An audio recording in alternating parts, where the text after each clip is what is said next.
Hi guys, good afternoon. Ayun, may bagong pasyente. Hindi ko alam kung saan to galing. Dala ni Sister ni Darlene Montañez. Matagal na itong pasyente sinasabi ni Josie, pero ngayon lang dumating. Kaya, tanungin natin. Pangalan po? Marlene Lacanienta.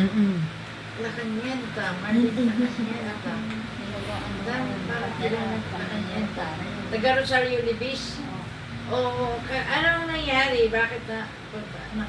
Dati po masakit kong nalikod ko dito sa pakpak na ito. Ngayon, pinahil ko po na pinahil sa anak ko. Naayos naman, nawala. Kaya lang, siguro na nawala yung kirot. Mga ilang araw lang, sumakit naman kumirot naman lang dito ko.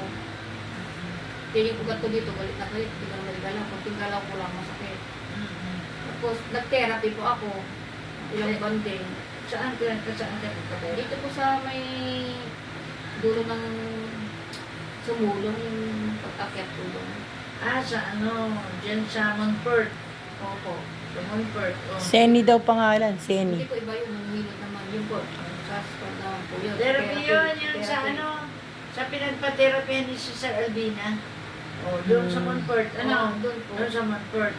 Ngayon po, pag nagpa-therapy, yung pang kuryente po ba niya, pag nagaguli yung mga ang sakit naman, ang kirot. Tapos sa huli, igagalaw-galaw.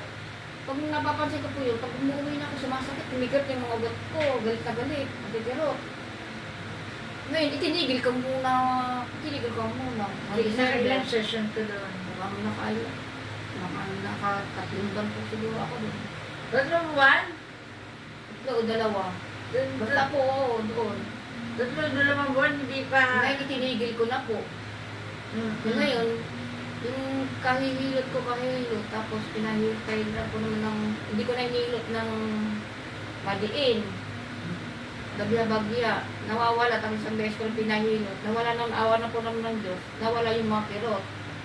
Nainom ko pati ng mga gamot sa antibayo, yung pain reliever. Nawala din. Kanino ka na, Yung bigay ko din na, yun po yung doktor. Okay. Ngayon, Doktor yun eh. oo, doktor na po yun. Ngayon, Marami tinigil ko na lang. pasyente doon na galing doon. Frozen shoulder din. Din Pero ako. dito rin bumagsak. Doon po, ganito rin nga po yung dinadala doon. Ang frozen shoulder, pero dito rin din. Lalo nga pong nakirot eh. Ako, tinigil ko na, huwag na nga ako, ayaw na binabayad ko. Ako, tinigil ko. So ngayon, ina-recommend kayo dito. Oo, So,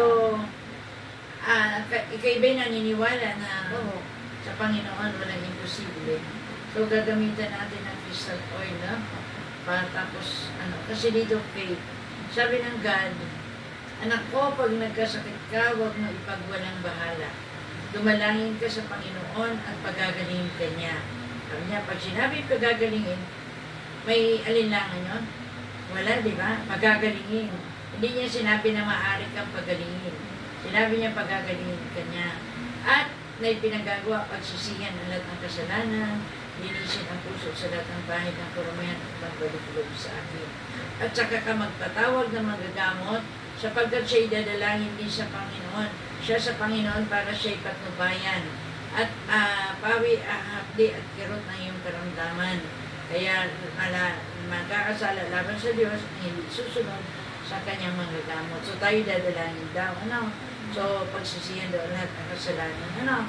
So tayo mananalangin, we will pray. Sabi pa sa James chapter 5 verse 13, may tiisin, manalangin. May nagagalak, umawit ng papuri. Merong may sakit, ipatawag ang mga nakataas ng iglesia or healing ministry. At siya'y pahiran ng langis, at siya'y pagagalingin sa pamagitan ng panalangin, may pananampalataya. Pag sinabing pananampalataya, magpagtitiwala na mangyayari ang isang inaasahan mo. Ano inaasahan mo? Gagaling, di ba? At naniniwala sa mga bagay na hindi nakikita. Hindi mo pa nakikita, hindi mo pa nararamdaman sa ating panalangin, maniwala ka na magtiwala sapagkat ang Diyos na hindi mo nakikita ay gagawa ng himala pag ikay nagtiwala. Amen ba? Okay, so tayo mananalangin. Ilang taon na po kayo? 58. 58? May isawa? Ilan na? 3. anong trabaho? Sa bahay na pag-aalaga ng ako. Nag-aalaga ng mga apo. Eh, paano to? Hindi ba ito tingnan na natin? Ganyan? Ganon? Ganyan. So, mamaya iti-therapy natin, ha? Tapos, ano natin. So, tayo magti-therapy. Nasaan ang crystal oil natin? Pero magpipray muna tayo, ha? Maniwala, magtiwala. Ano? Pagsisiyan ang lahat ng kasalanan. Okay? Nasaan lang is?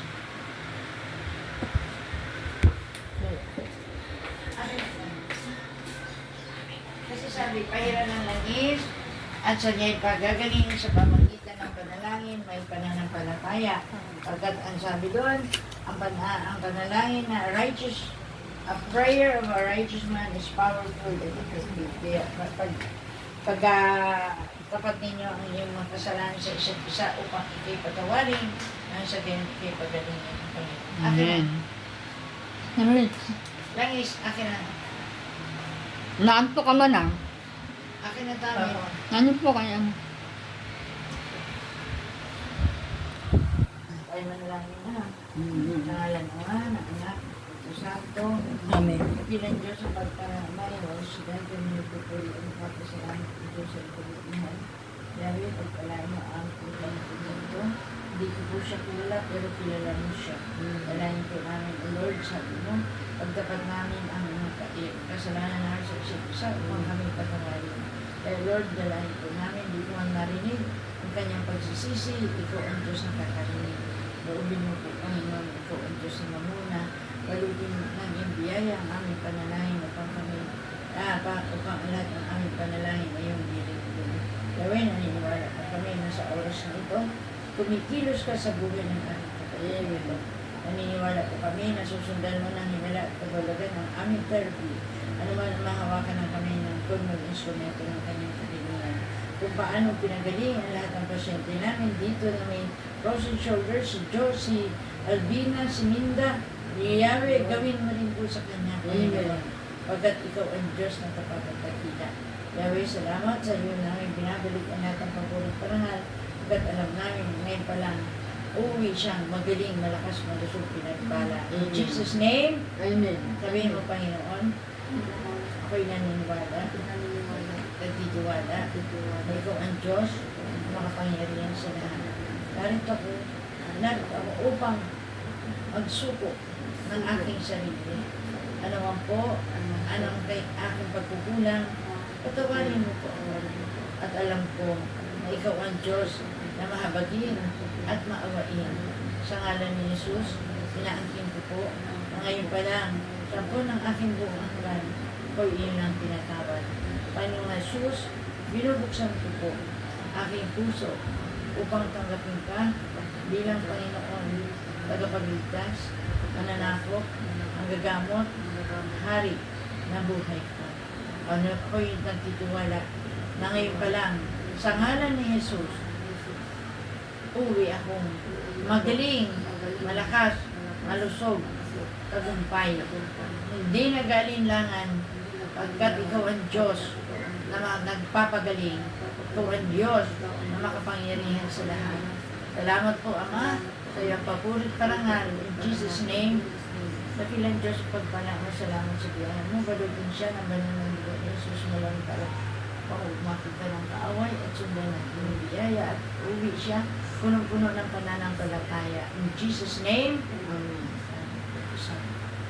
Hi guys, magti-therapy na kami.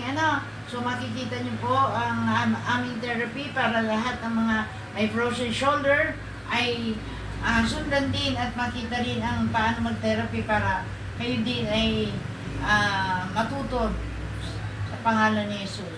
Ganito, yan. Ano yung ano yun? Ayan. Yan.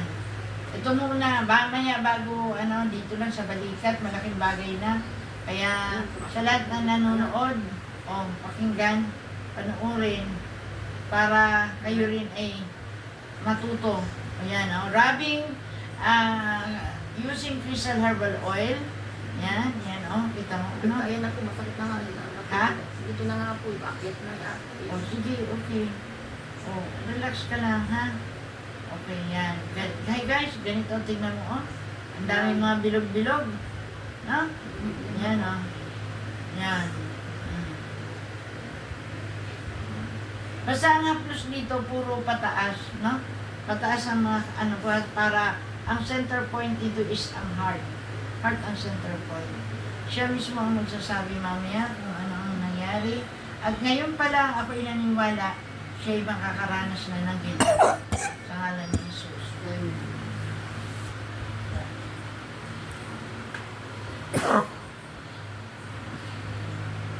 Lagay mo lang si Charlotte dyan, para kuha ka na.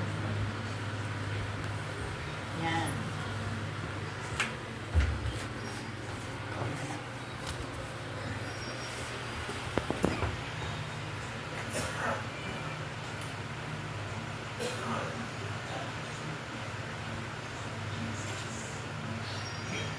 Ilang buwan na to? Dito, walo na po. Naku, Diyos ko. Buti nakatiis ka. Nakatiis naman. Samantalang anak ni Sister Feli Calderon, lalaki pa yun. Nung una po talaga nakatindi po na sa po. Itong wala naman tinigil po ang therapy doon. Nawala na po yung laging kumikilo. Kaya lang, hindi itong problema ko ano. Hindi ko may taas. Yan ah, yan ah.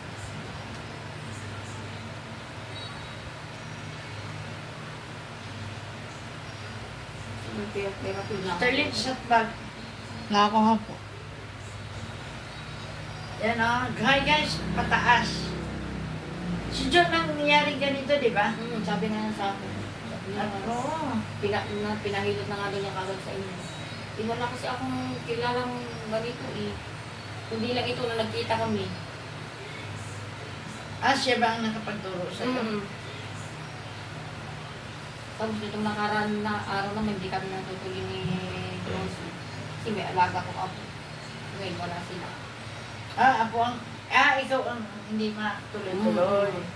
Kaya pala sabi ni Sister Ne, sabi ko, nasa na? Parang may bubukol lang ang kapatid. Oo, ayan oh. Yan. Mamaya man wala na yan. Kaya dapat susunod ka sa sesyon. Kung doon nakatiis ka ng 2 to 3 months, dito kahit 5 session, 3 session, makakaramdam ka na ng ginagawa. Sa Diyos, walang imposible. Lahat ng sugat ko, gusto ko, hindi ko malaman. Nabigyan ako sa gabi.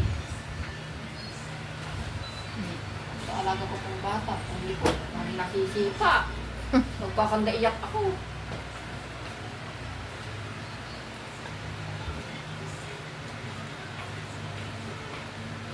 Kakagaya ka. Pero, Malang, mainit yan. Masarap yan. nagaganito rin ako. Ha? Nagaganito rin po ako. Hotdog. Pag masyado pumakal itong ugat, nagaganito ako. Dapat may crystal oil ka. Wala na akong langis na. Bibili ka. At saka ang hagod, pataas. Hindi, pababa. Hindi ko na hinahagod po kasi tinatapal ko lang. Kasi hindi alam mo stroke. Sabi niya ako, baka yan stroke na. Bin, hindi stroke. Hindi stroke yan. Ibig sabihin, paano mo? Okay na. Compress ko. Yung kaya ko lang tiisin. Bakit?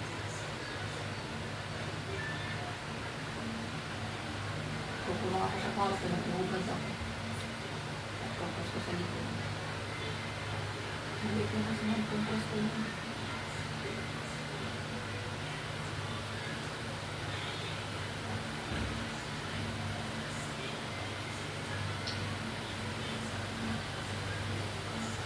Tulis na, no?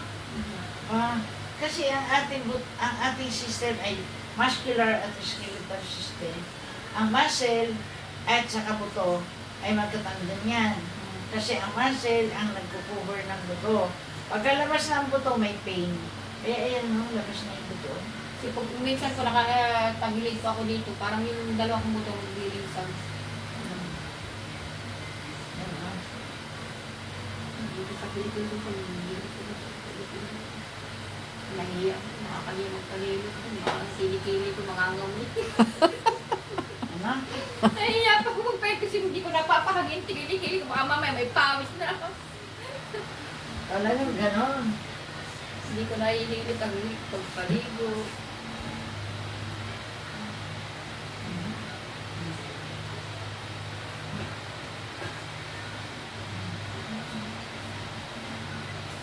Ito lang paglilo. Wala ko pa ng pababa. Pataas. Marami pasyente galing dun sa sa mag-birth. Mga frozen shoulder. Ang dami po doon.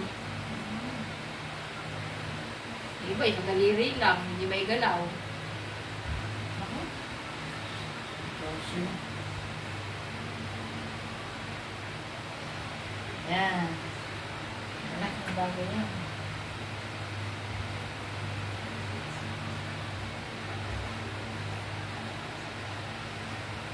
Sarap ano. Di ba pwede ilusot mo? Maghubad ka naman ah. Delete lang kasi nakabidyo tayo. Ano nga. Baka masinsun. Ano yan? Ayan, oh. Ano, nakaginawa? Oh, nakaginawa, no? Taas mo nga. Oh. Konti pa. Oh. Sige. Nakaginawa, sandali lang yan. Oh.